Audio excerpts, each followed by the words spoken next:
আপনি নিয়ে শেষ করতে পারবেন না। অর্থাৎ খাওয়াবেন মন খুলে, দিবে আল্লাহ ঘরে মন ভরে। মনে থাকবে ইনশাআল্লাহ।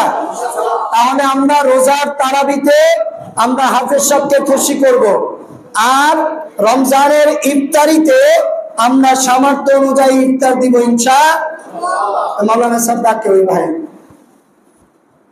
যারা দিতে চান 1500 টাকা, 1000 টাকা, হাশেম ভাই আছে অথবা মসজিদের মৌলানা সাহেব আছে, তার কাছে জমা দিবেন, অথবা কমিটি আছে যারাই কেশিয়ার, তার সাথে যোগাযোগ করে আপনারা এই এলজাম গুলা চালু রাখবেন। রাখলে কি হবে, এহকাল পরকাল আপনি আমি নাজাত পাবো ইনশাআল্লাহ। এটাতে কোনো সন্দেহ নাই।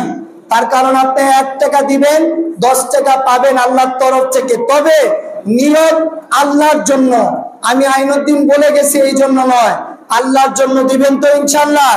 সব কাজ হবে কার জন্য? মোহাব্বত কার হবে? নবীর মোহাব্বত, সোহবতে ওলি আল্লাহ যাব ইনশাআল্লাহ। ওয়া আখির দাওয়ানা আলহামদুলিল্লাহি রাব্বিল আলামিন। কার একটু সময় দিব? কেউ কি নাম লেখাবেন? ওই যে নাম লেখাচ্ছে আমার ভাই, হ্যাঁ রবি ভাই।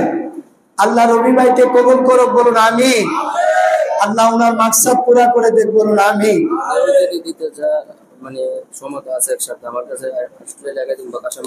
আচ্ছা সময় আছে তো, 1 সপ্তাহ যাবেন, মার্চ মাসে 2 অথবা 1 রোজা হয়ে যাবে ইনশাআল্লাহ। তো আর 1 সপ্তাহ আমরা পাবো। যদি কেউ আগে অগ্রিম দিতে চান, মৌলানা সাহেব অথবা হাসান ভাই যোগাযোগ করবেন ইনশাআল্লাহ। সময় 10 মিনিট বেশি হতে কষ্ট পাইছেন, কষ্ট নিয়ে নিন, আল্লাহর রাস্তায় মাফ চাই। তার কারণ মনে কষ্ট দিয়ে ওয়াজ আমি করি না, মাফ করে দেন। আসসালামু আলাইকুম ওয়া রাহমাতুল্লাহি ওয়া বারাকাতুহু।